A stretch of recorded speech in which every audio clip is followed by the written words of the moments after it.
ମୁଁ जो बढ़िया परोटा बना जाऊँगी पत्रकोबी और आलूर।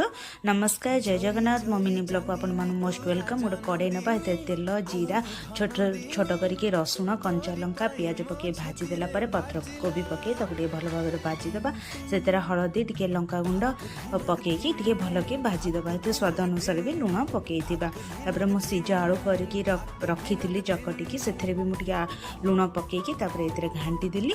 घाटी देलापर धनिया पत्र पकईकी आउ भल भाव में कषीदेली। मु आगुरी यहाँ अटा चकटिकी रखी थी तावा गरम गैस ऑन करी तावा गरम करके घीटा तापर थोईदेली हेले भल मेल्ट होना आउ घीटा भल चारिआड खेलिकी भल परोटाटा फुलिब से घीटा को आग टे मेल्ट करदेली। ये परोटा भितर ये अटा गुंड देले आलूरा चिक्कीबनी कि बेलिला बेलू आ बाहर से सब से आलू भितर टिके सुखिला अटा पकईदी। यहाँ देखो